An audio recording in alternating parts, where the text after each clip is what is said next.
Bonjour.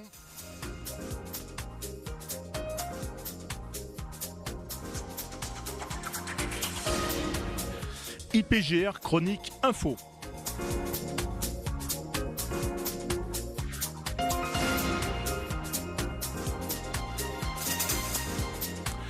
Bonjour à toutes, bonjour à tous, Richard Finikian pour vous présenter le magazine IPGR Chronique Info. IPGR Chronique Info, c'est le magazine de l'Institut de prévention et de gestion des risques urbains.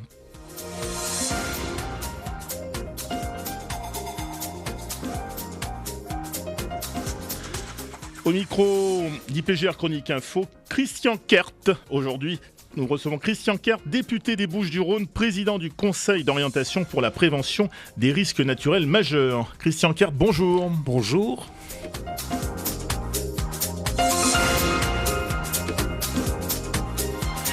La définition que je donne du risque majeur, c'est la menace sur l'homme et son environnement direct, sur ses installations, la menace dont la gravité est telle que la société se trouve absolument dépassée par l'immensité du désastre. C'est ainsi que Haroun Tazieff qualifiait les risques majeurs. Les catastrophes naturelles font donc partie des risques majeurs. Elles ont de tout temps marqué la vie des Français. La vidange brutale du lac Saint-Laurent à Bourdoisan en 1218 qui inonda la ville de Grenoble. L'écroulement du mont Granier en Savoie en novembre 1248 qui engloutit plusieurs villages. L'éruption de la montagne Pelée en Martinique en 1902 qui dévasta la ville de Saint-Pierre et fit 28 000 morts. Le séisme de Lambesc en 1909 qui tua 46 personnes. La crue de la Seine à Paris en 1910 qui occasionna des dégâts considérables. D'une manière générale, le risque majeur se caractérise par de nombreuses victimes, un coût important de dégâts matériels et des impacts sur l'environnement. Cette liste est loin d'être exhaustive, nous rappelle que malgré les progrès accomplis, Christian Kert, nous ne sommes toujours pas capables de nous prémunir contre les événements les plus graves et les moins fréquents. Oui, c'est exact. Vous avez raison, sauf à laisser penser que il y a certains risques que l'on ne peut pas prévoir. Il y a des risques maintenant que l'on approche très bien. Par exemple, le risque volcanique, il suffit d'avoir des postes de contrôle le long des flancs d'un volcan et on voit venir. Tel n'est pas le cas du séisme, par exemple, qui est le risque naturel majeur auquel on peut être confronté, surtout dans le sud de la France. Et que, pour l'instant, aucun scientifique ne s'engage à prévoir. Et donc, nous oscillons en permanence entre la prévision, la prévention, et c'est vrai que c'est un peu difficile aujourd'hui de bien calculer la vulnérabilité de notre société. Car je crois qu'on peut dire que notre société, pourtant bien organisée, demeure effectivement fragile face à un certain nombre de catastrophes, d'aléas. Vous en avez cité de très importants, mais plus près de nous encore, on peut citer la tempête Xynthia, qui a mis en évidence quantité de dysfonctionnements. Et dont le premier, c'est que certains, et notamment Météo France, faisaient très bien leur travail en voyant arriver une tempête. Certains voyaient très bien arriver une grande marée, mais il n'y a eu personne pour faire le lien entre les deux. C'est-à-dire prévoir ce que pouvait être la conjonction de ces deux catastrophes, de ces deux risques majeurs. Et on a en réalité conseillé à des malheureuses victimes aujourd'hui, on leur a conseillé de fermer la porte sur leur propre mort, alors que si on avait su faire l'analyse, s'il y avait eu une instance qui fasse l'analyse, je pense qu'on aurait pu éviter pas mal de victimes. Christian Kert, vous êtes membre de l'Office parlementaire d'évaluation des choix scientifiques et technologiques, également président de l'Association française pour la prévention des catastrophes naturelles. Vous avez été nommé par Jean-Louis Borloo, alors ministre de l'écologie, de l'énergie et du développement durable, à la présidence du Conseil d'orientation pour la prévention des risques naturels majeurs. Alors comment est née l'idée de création du Conseil d'orientation pour la prévention des risques naturels majeurs ? Alors, si vous voulez, je crois qu'il faut dire que l'idée de prévention est relativement récente dans son application. Oui. Il y a longtemps qu'on parle de prévention. Et d'ailleurs, vous avez cité fort légitimement Haroun Tazieff, qui est le grand de la prévention en France, et que j'avais rencontré lorsque j'ai fait mon premier rapport pour l'Office parlementaire d'évaluation des choix scientifiques et technologiques. J'ai rencontré Haroun Tazieff, qui sortait d'une expérience un peu difficile. Il sortait du gouvernement, il avait été secrétaire d'État au risque majeur, c'est le seul à l'avoir été, et il était un peu déçu, et si vous me permettez l'expression l'impression qu'il y a quelque chose à la fois de très imagé et d'un peu trivial. Je lui ai dit, monsieur le ministre, quand on parle de prévention, est-ce qu'on a des chances d'être entendu dans ce pays? Et il m'a dit, mon jeune ami, puisque je débutais à l'époque, mon jeune ami, quand en France on parle de prévention, on ferait pipi dans un Stradivarius, ça ferait plus d'écho. Bon, c'est dire dans quel état d'esprit se trouvait le grand Haroun Tazieff. Alors, la prévention, elle est plutôt récente dans son application, c'est-à-dire que depuis les années 80, les grandes lois des années 80 et 90, cette idée de prévention qui jadis n'était qu'une idée développée par l'État, elle est descendue. Alors d'abord l'État a mis de l'ordre, et puis les collectivités territoriales s'en sont préoccupées, et puis un certain nombre d'associations également au service des collectivités territoriales et pour certaines au service de l'État. Vous avez cité l'Association française de prévention aux catastrophes naturelles que je préside, plus exactement que je co-préside avec une sénatrice depuis 2 ou 3 ans. C'est une association composée de grands spécialistes de la prévention, certains étant de jeunes retraités des ministères concernés, et nous avons créé un conseil scientifique pour servir un peu d'appui au Conseil d'orientation de la prévention des risques naturels majeurs, parce qu'il faut qu'il y ait conjonction de tous les efforts en matière de prévention. Car pendant longtemps, la prévention était très sectorisée. Il y avait ceux qui se préoccupaient des risques naturels majeurs, il y avait ceux qui s'occupaient essentiellement des risques technologiques, il y a ceux qui s'occupaient de la vulnérabilité, ceux qui s'occupaient des études.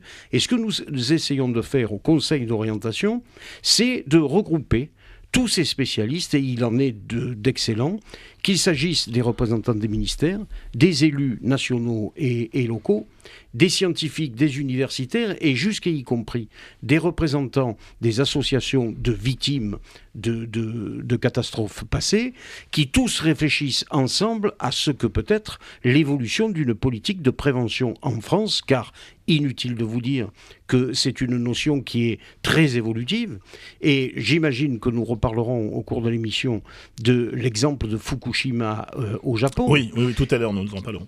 Voilà, qui a parfaitement illustré la notion de conjonction entre un risque naturel majeur essentiel, qui est un séisme qui induit un tsunami, et la présence de structures voulues par les hommes et qui souffrent et qui créent elles-mêmes un nouveau risque par le fait qu'un risque naturel est venu se glisser, plus exactement pénétrer une structure elle-même éventuellement dangereuse s'il y a péril en la matière. Alors nous y reviendrons dans quelques instants, mais tout d'abord, comment travaille le Conseil d'orientation pour la prévention des risques naturels majeurs? À quel rythme se réunit-il? Et pourriez-vous nous présenter les différents ateliers qu'il compose? Bien sûr.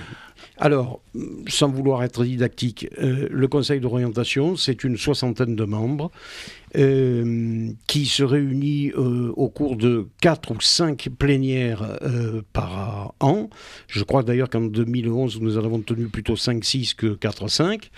Et puis qui a décentralisé sa réflexion en ateliers, 4 grands ateliers. Un, bien sûr, sur la politique de l'eau, les inondations. La perspective d'aller vers l'application d'une directive européenne, comment l'appliquer à la France, comment faire en sorte en réalité que la France adhère à une politique, une stratégie de lutte contre les inondations qui serait européenne. Deuxième atelier qui me paraît essentiel, c'est celui qui est consacré au plan de prévention au risque, car pendant longtemps, des élus locaux ont un peu rechigné, disons les choses, à appliquer, à voter, à préparer des plans de prévention au risque parce qu'ils craignaient, 1, que ça affole les populations, 2, que éventuellement ça coûte cher, 3, que ça porte atteinte à quelques intérêts associatifs, collectifs, etc. Et donc, il y avait un peu des freins. Troisième atelier extrêmement important, c'est celui sur la prévention du risque sismique. Et volontairement, j'ai demandé à l'une de mes collègues issue du monde ultramarin, qui est plus que la métropole exposée au risque sismique, de bien vouloir présider cet atelier pour faire en sorte que tous ces départements ultramarins puissent avoir une identité avec la métropole d'application de la législation. Et enfin, dernier atelier, il ne vous étonnera pas, c'est un atelier qui est destiné à réfléchir à la mise en commun européenne et peut-être un jour universelle des politiques de prévention. Alors, monsieur le député, nous reviendrons dans quelques instants sur la présentation de ce conseil. Auparavant, nous allons prendre à l'antenne monsieur Roland Nussbaum, qui est le directeur de la mission Risques Naturels. Roland Nussbaum, bonjour. Bonjour. Alors, Roland Nussbaum, vous êtes directeur de la mission Risques Naturels. C'est une association créée par la Fédération française des sociétés d'assurance et le groupement des entreprises mutuelles d'assurance. L'intitulé complet de votre association est explicite. Mission des sociétés d'assurance pour la connaissance et la prévention des risques naturels. Alors il s'agit en fait pour la profession de l'assurance de contribuer à une meilleure connaissance des risques naturels et d'apporter une contribution technique aux politiques de prévention. Exact. C'est une création de l'ensemble des sociétés d'assurance à travers leurs syndicats professionnels que vous avez énoncés, la FFSA et le GEMA, suite aux événements majeurs survenus à la fin de la décennie 99, oui. Donc l'année 99 en particulier, oui. Les inondations de novembre et les tempêtes de décembre, ainsi que, somme toute, la série de sécheresses qui s'était déroulée pendant la décennie et dont on a encore une manifestation majeure en 2003. Alors, quels sont les dossiers, les travaux où est particulièrement impliquée la mission risques naturels au sein du Conseil d'orientation pour la prévention des risques naturels majeurs ? Alors la mission apporte un support en fait aux représentants de la profession, donc de la FFSA et du GEMA, qui sont membres oui. du Conseil d'orientation.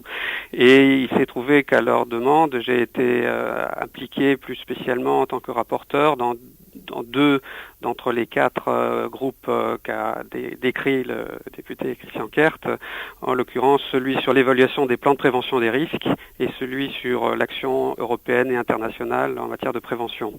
Mais de façon générale, le fait est que nous apportons donc le support de cette profession des assureurs dans les travaux du Conseil d'orientation, dans les groupes, les quatre groupes qu'il a initiés au courant de l'année 2010-2011 et plus récemment dans un nouveau chantier qui concerne le projet d'Observatoire national des risques naturels. Voilà, alors on va en parler dans quelques instants. Auparavant, un petit mot, s'il vous plaît, sur le fonctionnement des instances départementales du Conseil.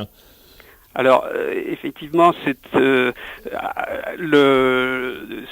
aussi un aspect important de notre activité qui est de permettre à notre profession de participer à la gouvernance organisée à l'échelon départemental ou régional de la prévention, et ceci à travers les comités départementaux de sécurité civile oui. et où, selon les départements, c'est un peu le préfet qui s'organise selon ce qu'il estime être le plus utile à la gestion des risques. L'autre instance de concertation s'appelle la commission départementale pour la prévention des risques naturels majeurs, qui réunit un peu à la manière du COPRNM à l'échelon national, des représentants, des élus, des administrations et de la société civile, et parmi eux donc nos collègues représentant la profession de l'assurance dans les départements.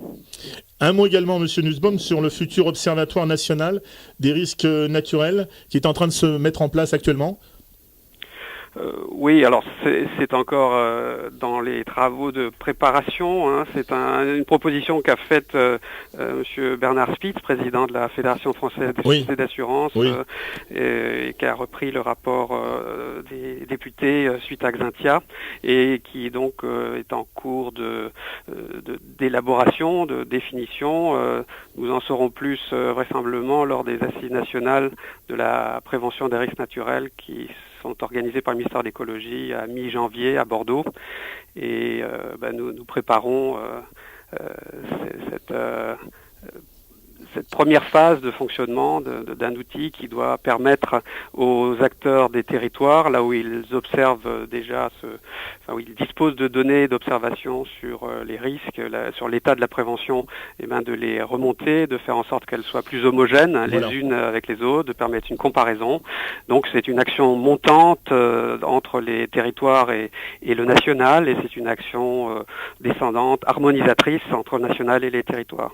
Voilà, en substance, on peut dire que l'assureur veut aujourd'hui que l'État français multiplie les actions de prévention face aux catastrophes naturelles. C'est pour cela qu'on souhaite instaurer donc cet Observatoire national des risques naturels. Alors, c'est un vœu qu'a exprimé le président des assureurs, mais dont on voit à l'usage là dans les contacts que nous menons avec toutes les catégories d'acteurs, collectivités, avec les opérateurs nombreux qui travaillent pour l'État sur la question des risques. Ça correspond à un besoin partagé que celui de partager l'information. Vraiment, ça, c'est considéré comme un effort pouvant être accompli pour réduire concrètement l'exposition, pour limiter le nombre de vies perdues bêtement dans la survenance de catastrophes et a fortiori limiter aussi les dommages causés par les catastrophes naturelles. Merci Monsieur Nussbaum. Monsieur Kert souhaite également intervenir sur le sujet. Oui, merci. D'abord, je voudrais dire que Roland Nussbaum est un compère sur ces chemins de la prévention depuis bien quelques années et que probablement il a bien compris dans le monde de l'assurance avant d'autres que les assureurs étaient destinés à devenir des acteurs de la prévention et pas seulement des organismes destinés à indemniser le moment voulu sans préoccupation de prévention. J'aurais aimé que Roland Nussbaum, avec la connaissance qu'il a du dossier, nous dise un peu ce qu'il attend de la réforme du fonds catastrophes naturelles sur lequel nous travaillons. Et comme les assureurs sont aux avant-postes de cette préoccupation, ce serait peut-être bien que Roland Nussbaum accepte de nous dire quel est le besoin en la matière. Mais je crois qu'il vous entend, Monsieur Nussbaum. Oui. Vous avez entendu la question du député Christian Kert ? Oui, tout à fait. Merci, Monsieur le député, pour cette question qui ne peut engager que moi. Je ne représente pas la profession dans ces débats sur la réforme. Ce que l'on peut dire, c'est que c'est une réforme qui, effectivement, vise à améliorer la prévention, qui va dans le sens d'une plus grande transparence de ce que consacrent les assurés en tant qu'assurés et en tant que citoyens participant à travers notamment la taxe qui est perçu pour alimenter le fonds de prévention des risques naturels prévisibles, qu'on appelle aussi le fonds Barnier, et bien qu'il voit ce qu'il consacre à la prévention par rapport à ce qu'il consacre à l'indemnisation. Jusqu'à présent, alors c'est peut-être les 12% de surprime CatNat incluaient ce prélèvement pour alimenter le fonds Barnier et à l'avenir ce prélèvement sera visible de façon à bien identifier ce qui est consacré à la mutualisation du risque et donc à l'indemnisation et ce qui par ailleurs finance la politique publique de prévention à travers le fonds Barnier. Donc ça c'est un aspect des choses, mais par ailleurs il est prévu des interventions, la réforme va améliorer la prévention, notamment en ce qui concerne la sécheresse. Oui. En fait, en substance, on peut dire aussi que la réforme du régime des CatNat œuvre pour une meilleure culture du risque, Monsieur Nussbaum. Bien entendu, c'est une constante et ce domaine, la sensibilisation donc à la culture du risque, c'est un travail qui le projet de réforme marque un pas de plus dans ce long cheminement. Je crois que Roland Nussbaum a bien décrit le périmètre en disant 1, plus de transparence et 2, une meilleure responsabilisation de tous les acteurs de la chaîne. Et par exemple, lorsque Roland Nussbaum évoquait la sécheresse, il ne sera plus, si la réforme est retenue, il ne sera plus possible d'aller construire en terrain argileux sans aucun souci de la nature du sol, de sa capacité à résister à une sécheresse, etc. Donc, transparence, oui, de tout le fonctionnement du fonds et responsabilisation de tous les acteurs, y compris de l'usager, y compris essaye de l'assurer, qui jusqu'à présent pouvait éventuellement passer à travers les mailles du dispositif législatif et être aussi bien indemnisé que ce qu'aurait pu l'être quelqu'un qui avait été extrêmement préventif dans sa démarche. Je crois que c'est ça, transparence et responsabilisation, qu'il faut bien retenir. Merci de votre intervention, Roland Nussbaum. Merci à vous. À très bientôt. Au revoir. Alors, nous parlions, Christian Kern, il y a un instant, du Conseil d'orientation pour la prévention des risques naturels majeurs, qu'on pourrait définir comme une espèce de sentinelle, en fait. Tout à fait. Vous avez tout à fait raison. C'est à la fois une sentinelle et un aiguillon. Sentinelle en ce sens que, par exemple, nous souhaitons tenir compte des retours d'expérience, ce qui n'est pas trop dans la culture française, tenir compte des retours d'expérience pour apporter des éléments de réflexion et en disant « Attention, dans tel pays, il s'est passé ça ». Soyons vigilants, ça peut nous arriver. Par exemple, le tsunami.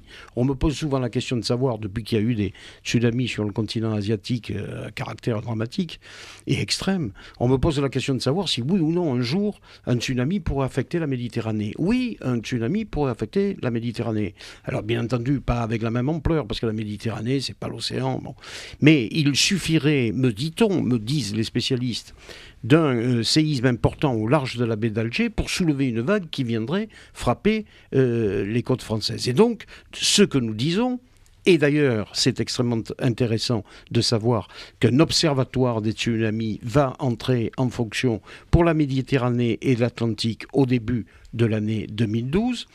Ce que nous disons, c'est tirons parti des enseignements de ce qui se passe ailleurs pour bien informer d'abord les spécialistes, ensuite les élus et enfin la population. Et puis aiguillons, c'est-à-dire que l'État, qui cherche toujours à très bien faire, et parfois, nous semble-t-il, à nous les élus, un peu lents dans les démarches. Et nous disons, le Conseil d'orientation, comme d'ailleurs l'Association française de prévention aux catastrophes naturelles, comme d'ailleurs l'IPGR, qui se bat en réalité avec des armes à peu près identiques et avec des objectifs identiques, nous disons à l'État, attention, il faut aller plus vite.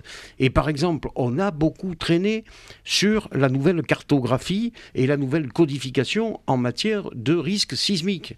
Bon, enfin, en début d'année 2011, est sortie la nouvelle cartographie, qui, soit dit en passant, fait passer d'une carte qui prévoyait 5000 communes à éventuellement protéger du risque sismique à une carte de 20 000 communes, ce qui n'est pas rien. Bon, cette cartographie, on l'a entendue longtemps. La codification, on l'a entendue longtemps.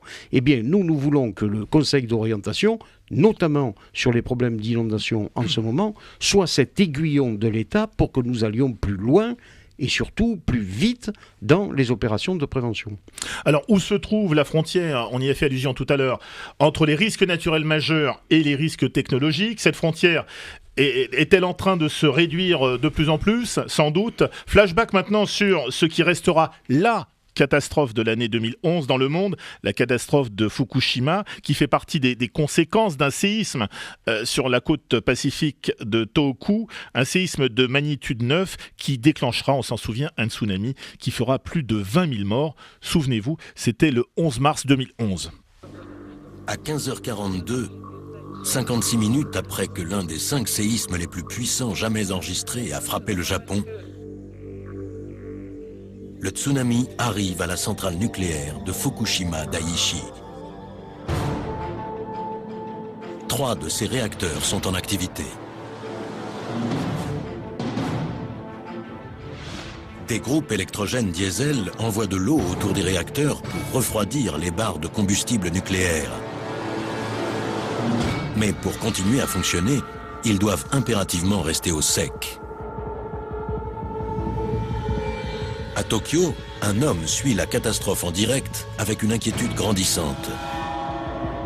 L'ingénieur nucléaire de la centrale. En allumant la télévision, j'ai appris que l'épicentre du séisme était en mer, au large de Fukushima. L'alerte au tsunami a été déclenchée très rapidement. J'ai tout de suite su que ça allait être terrible. La centrale est protégée par des digues de 5,70 m de haut. Mais elles ne font pas le poids face à une vague de 14 mètres. Un petit flashback donc sur la catastrophe de Fukushima. Christian Kert, quelle leçon doit-on retenir après cette catastrophe ? Je trouve très bien qu'on termine à peu près cette émission par cet exemple, parce que nous sommes là dans une notion un peu nouvelle de la prévention. Cette conjonction terrible entre des événements naturels extrêmes et puis toute la puissance des installations humaines, notamment le long des océans.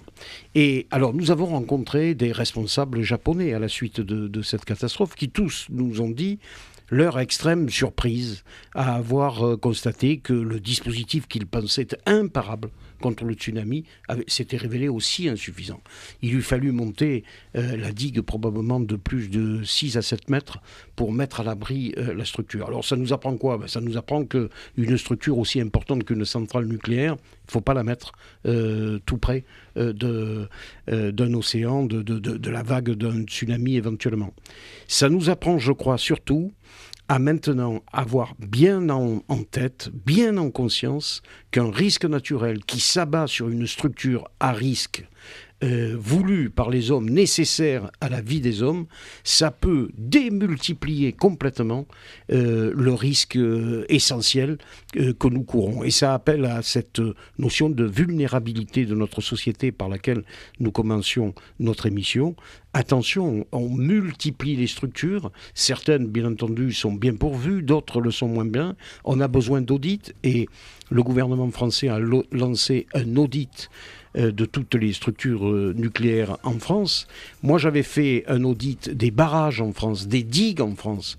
Et les digues, par exemple, sont des structures extrêmement fragiles. Donc, nous avons maintenant en tête cette notion, conjonction des deux événements majeurs. Ça peut être terrible, mais ça peut, si on en a le souhait, la volonté politique, ça peut s'amoindrir par une vraie politique de prévention telle que, je crois, elle est en marche aujourd'hui.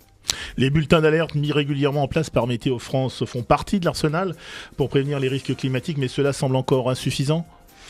Écoutez, Météo France fait un excellent travail, mais c'est ce que je vous disais à propos de Xynthia. On ne peut pas laisser Météo France seul maître de la prévision, parce qu'il y a l'événement climatique et puis il y a d'autres événements que parfois on attend, la marée, ou que parfois on n'attend pas. Regardez le volcan islandais qui s'était réveillé, ça a mis une panique monumentale dans l'espace aérien, on ne s'y attendait pas, on ne le voit pas venir. Et ben, ça aussi, il faut le prévoir. Demain, il faudra prévoir qu'un volcan, non seulement ça peut faire des désastres au sol, mais ça peut provoquer des dégâts périphériques importants. Christian Kert, petite devinette avant de terminer cette émission. Qui a dit « Ne pas prévoir, c'est déjà gémir » ? Alors j'ai su ça et je ne m'en souviens plus. Mais j'ai su ça parce que je l'ai mis dans un de mes rapports. Et vous allez donc me le rappeler. Alors je vais vous donner la réponse. Il s'agit de Léonard de Vinci. Très bien. Un très très bel exemple. C'est un beau slogan pour l'Observatoire. Christian Kert, député des Bouches-du-Rhône et président du Conseil d'orientation pour la prévention des risques naturels majeurs, était l'invité de ce numéro d'IPGR Chronique Info. Merci à vous, Christian Kert, d'avoir participé à cette émission. Merci. Merci à vous tous de votre attention. Pour retrouver toutes les informations concernant cette émission, rendez-vous sur les sites suivants: www.développement-durable.gouv.fr. Un autre site également où vous trouverez tout un ensemble d'informations très intéressantes: www.mrn.asso.fr. Vous pouvez également vous rendre sur le blog du député Christian Kert, c'est christiankert.over-blog.fr. Merci de lire mon blog. Également le site de l'Institut de prévention et gestion des risques urbains, www.ipgr.fr. Vous retrouverez également cette émission sur la chaîne Risque TV, www.risque.tv. Nous nous retrouverons le mois prochain pour un nouveau numéro de IPGR Chronique Info. En attendant, je vous dis à très vite sur Radio Dialogue.